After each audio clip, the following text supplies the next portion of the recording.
नमस्कार, आप देख रहे हैं टीवी 24 स्पीड न्यूज में। मैं हूं आपके साथ सारिका। देश और दुनिया की सभी बड़ी खबरें आपको बताएंगे फटाफट अंदाज में। चलिए बढ़ते हैं खबरों की ओर।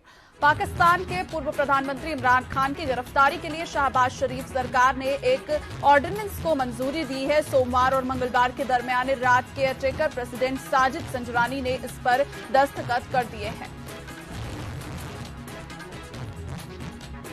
मैक्सिको के दक्षिणी राज्य ओकाक्सका में बुधवार रात एक बस 80 फीट खाई में गिर गई। इस हादसे में 1 साल के बच्चे समेत 29 लोगों की जान चली गई है। 19 लोग घायल हो गए। बस मैक्सिको सिटी से ओक्साका के योसनडुआ जा रही थी। दक्षिण अफ्रीका के जोहान्सबर्ग की एक बस्ती में बुधवार को बड़ा हादसा हो गया। यहां संदिग्ध गैस लीक से कम 16 लोगों की मौत हो गई है। मारे गए लोगों में 5 महिलाएं और 3 बच्चे शामिल हैं। मौके पर पहुंची पुलिस की टीम ने कई लोगों का रेस्क्यू किया है। रॉयटर्स के मुताबिक गॉन्टेंग प्रांत के हेड ऑफ गवर्नमेंट प्रियांजलि सूफी घटनास्थल पर पहुंचे। उन्होंने बताया फिलहाल इस बात की जांच की जा रही कि कौन सी गैस के लीक से ये हादसा हुआ है। ईरान में रेप के दोषी पाए गए 3 लोगों को मंगलवार को फांसी दे दी गई है। तीनों दोषी एक ब्यूटी क्लिनिक चलाते थे और ट्रीटमेंट के बहाने महिलाओं और लड़कियों को यहां लाते थे। इसके बाद इलाज के बहाने उन्हें बेहोशी का इंजेक्शन देकर रेप करते थे। इनमें 2 मेल नर्स और 1 डॉक्टर शामिल है। इजरायल और फिलिस्तीन के बीच जेनिन शहर में 2 दिन से जारी तनाव के बाद मंगलवार को इजरायली सेना ने वेस्ट बैंक से पीछे हटना शुरू कर दिया है। सेना के 2 दिन के ऑपरेशन में करीब 12 फिलिस्तीनियों की मौत हो गई, वहीं 100 से ज्यादा घायल हुए हैं। इस रेड के दौरान एक इजरायली सैनिक की भी मौत हुई है। अल जजीरा ने बताया कि इजरायल के ऑपरेशन ने जेनिन में रिफ्यूजी कैंप को तबाह कर दिया। पाकिस्तान के लाहौर में एक ईसाई महिला की इस्लाम न अपनाने पर हत्या कर दी गई। महिला के 3 बच्चे हैं और वे एक सरकारी अस्पताल में नर्स थी। रिपोर्ट्स के मुताबिक विक्टिम का नाम शाहजहां इमरान था। अमेरिकी राष्ट्रपति के ऑफिशियल रेजिडेंस व्हाइट हाउस में रविवार रात मिला व्हाइट पाउडर और कुछ नहीं बल्कि एक नशीला पदार्थ कोकेन था। यह दावा अमेरिकी अखबार वॉशिंगटन पोस्ट ने मंगलवार रात किया। इस मामले की जांच सीक्रेट सर्विस की टीम कर रही है। दक्षिण कोरिया में बुजुर्गों की संख्या लगातार बढ़ती जा रही है, इसलिए वहां पर देखभाल की सुविधाओं में बदलाव लाया जा रहा है। पिछले कुछ सालों में यहां चाइल्ड केयर की सुविधाओं में गिरावट देखी गई, तो वहीं बुजुर्गों की सुविधाएं बढ़ी हैं। अमेरिका के लुइसियाना में 4 जुलाई की ब्लॉक पार्टी में मास शूटिंग की घटना में 4 लोगों की मौत हो गई, जबकि 2 बच्चों समेत 6 लोग घायल हैं। घटना मंगलवार रात यहां के श्रेवे पोर्ट इलाके में हुई है, जहां पर इंडिपेंडेंस डे की पार्टी मनाने के लिए लोग जमा हुए थे। अमेरिका के जॉर्जिया राज्य में एक डिप्टी शेरिफ ने जलती कार से महिला को निकालकर उसकी जान बचाने की कोशिश की। शेरिफ ने वर्दी पर बॉडी कैमरा था, जिसमें इस रेस्क्यू ऑपरेशन की तमाम फुटेज रिकॉर्ड हो गई। अब ये वीडियो सोशल मीडिया पर वायरल हो रहा है। शरद पवार को हटाकर अजीत पवार अब खुद एनसीपी के अध्यक्ष बन गए हैं। इसके 1 दिन के बाद गुरुवार को शरद पवार दिल्ली रवाना हो गए। वो यहां पर एनसीपी की एग्जीक्यूटिव कमेटी की मीटिंग में शामिल होंगे। उनके दिल्ली पहुंचने से पहले ही दिल्ली म्युनिसिपल कॉर्पोरेशन ने उनके पोस्टर हटा दिए हैं। डीएमसी ने इसकी वजह नहीं बताई है। भारतीय जनता पार्टी के बिहार, झारखंड, ओडिशा और पश्चिम बंगाल समेत 12 पूर्वी राज्यों के नेता आज गुवाहाटी में मीटिंग करेंगे, जिसका मुद्दा 2024 के लोकसभा चुनाव का है, जिसमें बीजेपी अध्यक्ष और महासचिव भी शामिल होंगे। पार्टी नेताओं के मुताबिक यह बैठक 6 से 8 जुलाई तक होने वाली भाजपा की 3 रीजन पूर्वी, उत्तरी और दक्षिणी मोर्चा के सभी महासचिवों और अध्यक्षों की रीजन वाइज बैठकों का एक हिस्सा है।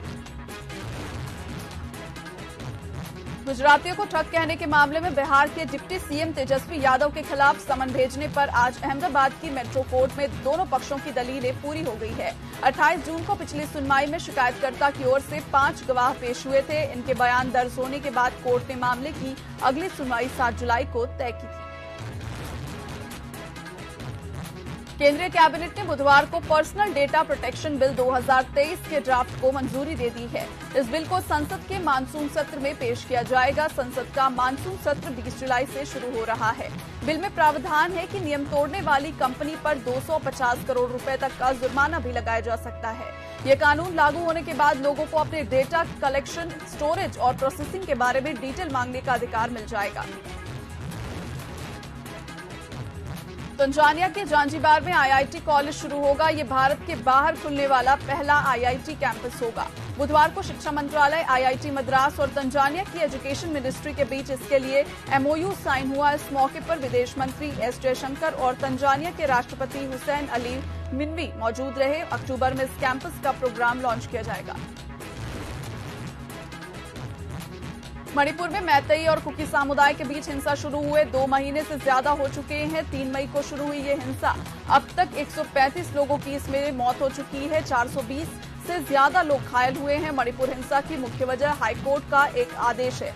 इस आदेश में मणिपुर हाईकोर्ट ने राज्य के मैतेई समुदाय को एसटी का दर्जा देने की सिफारिश की गई थी और इस आदेश के विरोध में कुकी समुदाय ने 3 मई को एक मार्च बुलाया और इसी मार्च के साथ राज्य में हिंसा की शुरुआत हुई है। ओडिशा के बालासोर में हुए ट्रिपल ट्रेन हादसे के 34 दिन के बाद भी 52 शवों की पहचान नहीं हो पाई है।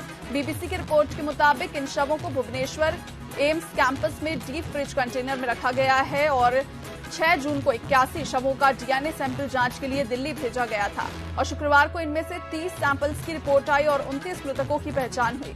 इन शवों को उनकी फैमिली को सौंप दिया गया है। प्रतिबंधित आतंकवादी संगठन सिख फॉर जस्टिस के कुख्यात खालिस्तानी आतंकी गुरपतवंत सिंह पन्नू की अमेरिका में सड़क दुर्घटना में मौत का दावा किया जा रहा है। जानकारी के मुताबिक अमेरिका के हाईवे 101 पर पन्नू की कार का एक्सीडेंट हुआ। हालांकि यह जानकारी सूत्रों से मिली है जिसकी किसी तरफ से कोई औपचारिक पुष्टि नहीं की गई है। वहीं सोशल मीडिया पर भी दावा किया जा रहा है कि पन्नू की मौत की खबर अफवाह है, वह जल्द ही सामने आएगा। सीधी पेशाब कांड पीड़ित आदिवासी युवक गुरुवार को सीएम हाउस पहुंचा। मुख्यमंत्री शिवराज सिंह चौहान ने पांव धोकर उसकी आरती उतारी, उसका शॉल उड़ाकर सम्मान किया। कहा घटना से मन द्रवित है।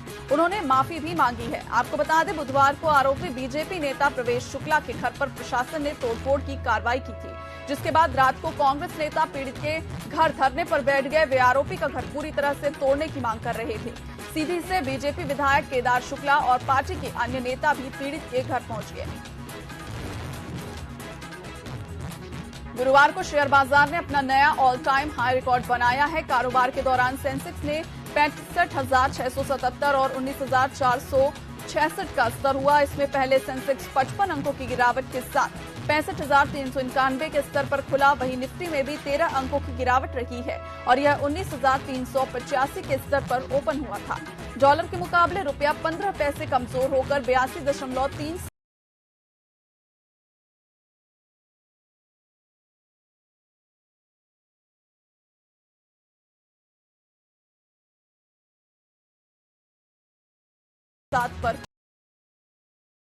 स्कीम दरअसल सीनियर सिटीजन्स के लिए है, जिसका नाम सीनियर सिटीजन केयर है और एचडीएफसी बैंक की वेबसाइट के मुताबिक कई बार इसे एक्सटेंशन यानी विस्तार दिया जा चुका है और अब इसे बंद किया जा रहा है। लिहाजा अगर आप सीनियर सिटीजन्स के तौर पर एफडी में ज्यादा ब्याज पाना चाहते हैं तो इसमें निवेश करने का कल तक के लिए ही मौका है। मध्य प्रदेश के पूर्व मंत्री और कांग्रेसी नेता विधायक जीतू पटवारी का सीधी मामले को लेकर बड़ा बयान सामने आया, जिसमें उन्होंने सीएम शिवराज पर निशाना साधते हुए कहा कि मध्य प्रदेश की जनता को बीजेपी कलंकित कर रही है।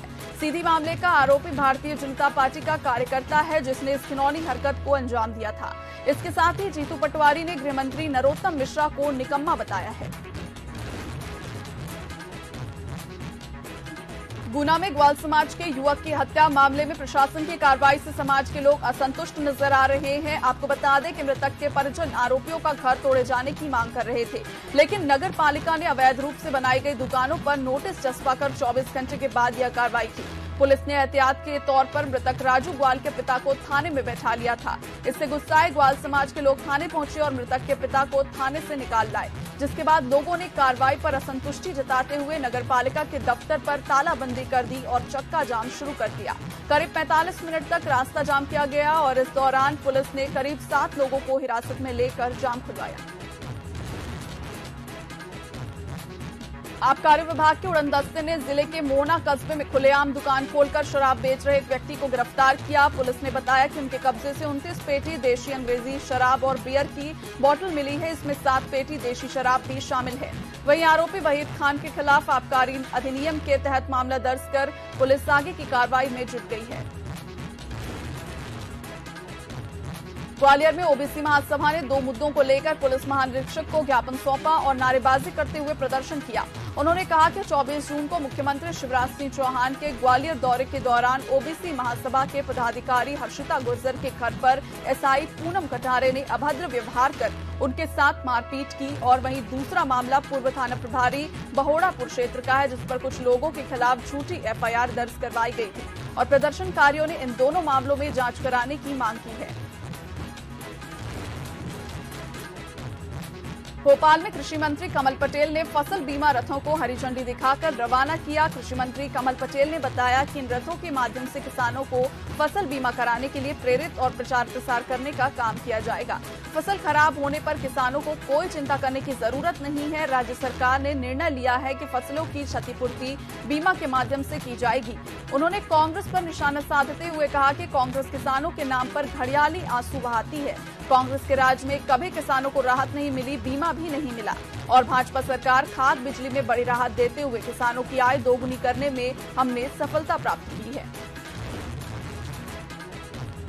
एमपी में विधानसभा चुनाव नजदीक है। चुनाव को लेकर हर स्तर पर चुनाव आयोग ने राज्य में अपनी चुनावी तैयारियों को अंजाम देना शुरू कर दिया है। पिछले 3 दिनों से कुशाभाऊ ठाकरे कन्वेंशन सेंटर में चली चुनाव आयोग की बैठक में सभी जिलों के प्रशासनिक अधिकारियों से चुनावी तैयारियों की रूपरेखा पर चर्चा की गई। आपको बता दें, बैठक में वरिष्ठ उप चुनाव आयुक्त धर्मेंद्र शर्मा के नेतृत्व में हुई और इस दौरान राज्य के मुख्य सचिव इकबाल सिंह बैस और मध्य प्रदेश के डीजीपी भी मौजूद रहे। चुनाव आयोग की इन बैठकों और चुनावी तैयारियों पर चुनाव आयोग के सीईओ अनुपम राजन से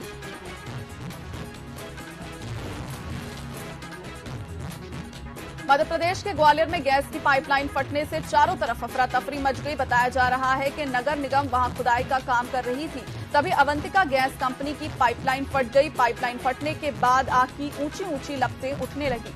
वहीं घटना की सूचना पर मौके पर पहुंची पुलिस ने तत्काल फायर ब्रिगेड को बुलाकर आग बुझाने लगी, जहां कड़ी मशक्कत के बाद आग पर काबू पाया गया। भिंड के सुप्रसिद्ध दंदोरोआ धाम मंदिर का कायाकल्प किया जाएगा और करीब 250 बीघा जमीन पर हनुमान लोक तैयार किया जाएगा। इसका डिजाइन करीब फाइनल कर लिया गया है। दंदोरोआ धाम न्यास अंतिम मंजूरी के लिए प्रपोजल सरकार को भेजने की तैयारी में है। लोक के लिए जो डिजाइन और प्रपोजल तैयार किया गया है और वो हाईटेक सुविधाओं से लैस होने वाला है। अंतर्गत ग्राम काजुला निवासी एक बुजुर्ग और एक बालिका की मंधान डैम में डूबने से मौत हो गई। वहीं एक दूसरी बच्ची अभी भी लापता बताई जा रही है, जिसे देर शाम तक ढूंढा गया लेकिन उसका कुछ भी पता नहीं चल पाया है। बताया जा रहा है कि बुजुर्ग 2 बच्चियों के साथ मवेशी चराने गया हुआ था। शाम को बारिश होने के कारण नाले का जलस्तर बढ़ा और वापसी में नाला पार करते समय वो तेज बहाव में बह गए। त्योहारों के सीजन की शुरुआत हो चुकी है। ऐसे में मार्केट में आपकी जान से खिलवाड़ करने वाले गिरोह के अलर्ट मोड पर आ गया है। हाल ही में राजधानी भोपाल में एक बार फिर नकली मावा पकड़ा गया है। खाद्य विभाग की फूड सेफ्टी विंग ने कार्रवाई करते हुए शाजापुर से लाए गए 120 किलो संदिग्ध मावा एक ऑटो से जब्त किया है। मध्य प्रदेश की राजधानी भोपाल में कई पेट्रोल पंप पर पेट्रोल खत्म हो गए हैं। हिंदुस्तान पेट्रोलियम कंपनी के ज्यादातर पेट्रोल पंप ड्राई होकर कई पेट्रोल पंप पर ताले भी लग चुके हैं, तो कई जगह स्टॉप का बोर्ड लगा दिया गया है। दरअसल इन दिनों HPCL का सॉफ्टवेयर में अग्रेशन का काम चल रहा है, जिसकी वजह से पेट्रोल की सप्लाई बीते 2 दिनों से बंद कर दी गई है। अगले 3 दिनों तक कंपनी का सॉफ्टवेयर अपडेट होगा, जिसकी वजह से राजधानी में पेट्रोल संकट गहरा सकता है। हालांकि इसके अलावा दूसरी कंपनी के पेट्रोल पंप पर डीजल पेट्रोल मिलेगा, लेकिन जिन इलाकों में सिर्फ HP का पंप है तो उनके लिए कुछ दिन किल्लतों का सामना करना होगा। केंद्रीय गृह मंत्री अमित शाह ने छत्तीसगढ़ बीजेपी नेताओं की बैठक ली है। इस बैठक में पार्टी के कई दिग्गज नेता मौजूद थे। वहीं बैठक में आगामी चुनाव को लेकर खाका तैयार किया गया है। वहीं पूर्व नेता प्रतिपक्ष धर्मलाल कौशिक ने बताया कि केंद्रीय गृह मंत्री अमित शाह के साथ आज की बैठक आगामी विधानसभा चुनाव को लेकर हुई है कि कैसे चुनाव लड़ना है, कैसे जीतना है, इसे लेकर सार्थक चर्चा हुई है। अमली भौना के पास नेशनल हाईवे 49 के किनारे मनीष पंडा के शव के मामले में रायगढ़ पुलिस को सफलता मिली है। आपको बता दें, मामला प्रेम प्रसंग का है। पुलिस के अनुसार युवती ने अपने एक साथी के साथ मिलकर मनीष पंडा की हत्या की योजना बनाई और कार के जैक रॉड से ताबड़तोड़ प्रहार कर उसकी जान ले ली। जानकारी के अनुसार युवती ने अपने प्रेमी से पीछा छुड़ाने के लिए यह हत्याकांड रचा था। फिलहाल पुलिस ने दोनों आरोपियों को गिरफ्तार कर लिया है और आगे की कार्रवाई में जुट गई है। चंदेरी से अशोकनगर आ रही 108 एम्बुलेंस मनकपुर के पास खाई में गिर गई। एम्बुलेंस में सवार एक मरीज और अटेंडर घायल हो गए। घायलों को चंदेरी अस्पताल से जिला अस्पताल में रेफर किया गया। बताया जा रहा है कि ओवरलोड ट्रक आ जाने के कारण एम्बुलेंस बिजली के खंभे से टकराते हुए खाई में जा गिरी। मामला देहात थाना क्षेत्र का है। पीएम मोदी और अमित शाह के छत्तीसगढ़ दौरे से पहले ही कांग्रेस का आरोप लगाने का सिलसिला शुरू हो गया है। दौरे को लेकर कांग्रेस के संचार प्रमुख सुशील आनंद शुक्ला का बयान सामने आया। संचार प्रमुख ने बीजेपी पर निशाना साधते हुए इंटरनल सर्वे रिपोर्ट से बीजेपी के घबराने की बात कही है। वहीं पीएम मोदी की होने वाली सभा को लेकर निशाना साधा है और कहा कि लोग अब प्रधानमंत्री मोदी को सुनना नहीं चाहते हैं। बीजेपी नेता घर घर जाकर लोगों को बुला रहे हैं। भारतीय जनता पार्टी ने जिला कार्यालय रायपुर में प्रेस कॉन्फ्रेंस की, जिसमें विधायक अजय चंद्राकर और पूर्व विधायक शिवरत्न शर्मा शामिल हुए। इस दौरान दोनों ने कांग्रेस के आरोपों पर जवाब देते हुए कांग्रेस पर जमकर हमला बोला और प्रदेश सरकार पर घोटालों और भ्रष्टाचार का आरोप लगाया है। बिलासपुर के राशि प्लांट प्रबंधन की मनमानी के विरोध में प्लांट के कर्मचारियों ने अनिश्चितकालीन हड़ताल का आह्वान किया है और जहां कर्मचारी विभिन्न सूत्रीय मांगों को लेकर अनिश्चितकालीन हड़ताल पर बैठ गए हैं। प्लांट के कर्मचारियों ने प्लांट प्रबंधन पर कई गंभीर आरोप लगाए हैं। वहीं सरपंच की माने तो प्लांट प्रबंधन मनमानी तरीके से बिना एनओसी लिए कोलबासरी चला रही थी, जिससे लोगों का जीना मुश्किल हो गया है। वहीं लोगों की सुध लेने के लिए न तो प्रशासन सामने आ रही है और न ही प्लांट प्रबंधन की ओर से कोई जवाब आया है। जिला मुख्यालय बलरामपुर में आज पुलिस और राजस्व विभाग के वरिष्ठ अधिकारियों की हाई लेवल मीटिंग आयोजित की गई। इस बैठक में आगामी विधानसभा चुनाव को लेकर कई गोपनीय मुद्दों पर चर्चा की गई और सूचनाओं का आदान प्रदान हुआ। और इस दौरान सरगुजा पलामू के आईजी के अलावा झारखंड, उत्तर प्रदेश, मध्य प्रदेश से एसपी, कलेक्टर भी शामिल हुए। धर्मजयगढ़ के जमरगा गांव में 21 वर्षीय युवक की पेड़ से गिरने से मौत हो गई। बताया जा रहा है कि युवक आम के पेड़ पर आम तोड़ने के लिए चढ़ा हुआ था। इस दौरान उसका पैर फिसलने के कारण वो पेड़ से नीचे जा गिरा, जिससे उसकी मौके पर ही मौत हो गई। घटना की सूचना मिलते ही पुलिस मौके पर पहुंची और आगे की जांच पड़ताल में जुट गई है। कोंडागांव के जैतपुरी में NH 30 पर दो ट्रकों के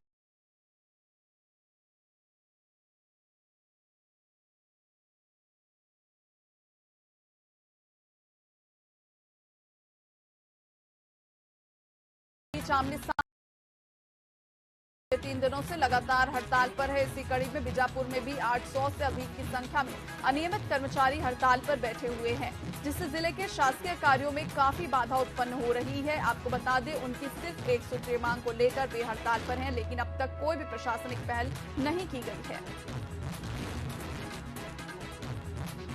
अपनी अलग अलग करतूतों की वजह से सुर्खियों में रहने वाले जिला अस्पताल में फिर एक बड़ी लापरवाही सामने आई है। दरअसल प्रसव के लिए आई एक महिला को अस्पताल प्रबंधन ने भर्ती करने से मना करते हुए बाहर का रास्ता दिखा दिया, जिस पर गर्भवती महिला प्रसव के लिए अस्पताल के बाहर घंटों कराहते रही, लेकिन सुध लेने वाला कोई नहीं आया। आपको बता दें, महिला सुबह 10 बजे से प्रसव के दर्द से कराहती रही। महिला को जब यहाँ भी इलाज नसीब नहीं हुआ तो आनन फानन में परिजनों ने उसे निजी अस्पताल में भर्ती किया, जहाँ उसका उपचार जारी है। धर्मजयगढ़ के नीचेपारा क्षेत्र से चोरी का मामला सामने आया, जहां चोरों ने एक व्यवसायी की दुकान से एक लैपटॉप समेत गले में रखे रुपए लेकर फरार हो गए। और इस चोरी के बारे में जब व्यवसायी को पता चला तो उसने थाने में जाकर चोरी की शिकायत दर्ज करवाई। आपको बता दें कि पुलिस ने मामला दर्ज कर लिया है और आरोपी की तलाश में जुट गई है। अमली भौना के पास नेशनल हाईवे 49 के किनारे मिली मनीष पंडा के शव के मामले में रायगढ़ पुलिस को सफलता मिली है। बता दें, मामला प्रेम प्रसंग का है। पुलिस के अनुसार युवती ने अपने एक साथी के साथ मिलकर मनीष पंडा की हत्या की योजना बनाई और कार के जैक रॉड से युवक पर ताबड़तोड़ प्रहार कर उसकी जान ले ली। युवती ने अपने प्रेमी से पीछा छुड़ाने के लिए यह हत्याकांड रचा था। फिलहाल पुलिस ने दोनों ही आरोपियों को गिरफ्तार कर लिया है। धमतरी जिले के कुरुद नगर पंचायत अध्यक्ष के वाहन पर पथराव करने का मामला सामने आया। इस पथराव में अध्यक्ष की कार क्षतिग्रस्त हुई है, जबकि अध्यक्ष और कार में सवार किसी को भी चोट नहीं आई। वहीं पुलिस ने इन वारदात को अंजाम देने वाले करीब 8 नाबालिग आरोपियों को हिरासत में लेकर पूछताछ कर रही है। भारत की टेस्ट टीम से बाहर हुए चेतेश्वर पुजारा दलीप ट्रॉफी सेमीफाइनल में भी कुछ खास नहीं कमाल कर सके। वेस्ट जोन से खेलते हुए पुजारा 103 गेंदों पर भी 28 रन ही बना पाए। उन्हें सेंट्रल जोन के कप्तान शिवम मावी ने अमनदीप खरे के हाथों कैच आउट कराया। वेस्टइंडीज के दौरे पर 3 अगस्त से होने वाली 5 T20 मैचों की सीरीज के लिए भारतीय टीम की घोषणा कर दी गई है। हार्दिक पांड्या को कप्तानी सौंप दी गई तो सूर्य कुमार यादव को उप कप्तान बनाया गया है। सीनियर प्लेयर्स में विराट कोहली, रोहित शर्मा, रविंद्र जडेजा को आराम दिया गया है। वहीं तेज गेंदबाज मोहम्मद सिराज भी टीम का हिस्सा नहीं होंगे। बुधवार को विंबलडन के तीसरे दिन सर्बिया के नोवाक जोकोविच ने ऑस्ट्रेलिया के जॉर्डन थॉम्पसन को हराकर ग्रैंड स्लैम में अपनी 350वीं जीत हासिल की है। जोकोविच रोजर फेडरर और सेरेना विलियम्सन के साथ स्लैम में 350 जीत तक पहुंचने वाले तीसरे खिलाड़ी हैं।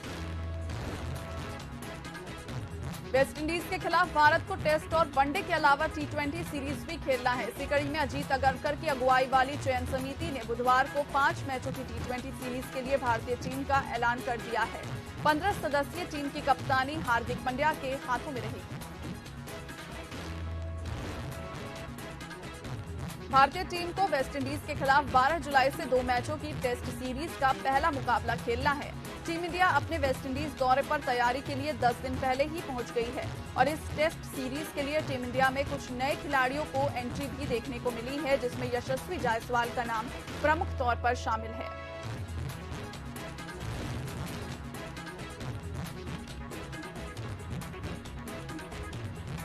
सोशल मीडिया फर्म मेटा के मालिक मार्क जकरबर्ग ने गुरुवार को नई माइक्रो ब्लॉगिंग साइट थ्रेड्स को लॉन्च किया। इसे ट्विटर की कॉम्पिटिटर माना जा रहा है। कुछ यूजर्स इसे ट्विटर किलर का भी नाम दे रहे हैं। शुरुआती घंटों में थ्रेड्स को अच्छा रिस्पांस मिला है। लॉन्च होने के 4 घंटों में ही 50 लाख यूजर्स ने साइन अप किया है। मेटा के सीईओ मार्क जकरबर्ग ने बताया कि सिर्फ 2 घंटों में थ्रेड्स को 20 लाख से ज्यादा लोग इससे जुड़े हैं। ट्विटर की तरह ये भी टेक्स्ट बेस्ड साइट है। OnePlus का नॉर्ड समर लॉन्च इवेंट बुधवार को हुआ। इसमें कंपनी ने 2 smartphone OnePlus Nord 3, OnePlus Nord CE3 और एक trolley wireless earbuds Nord Buds 2R को लॉन्च किया है।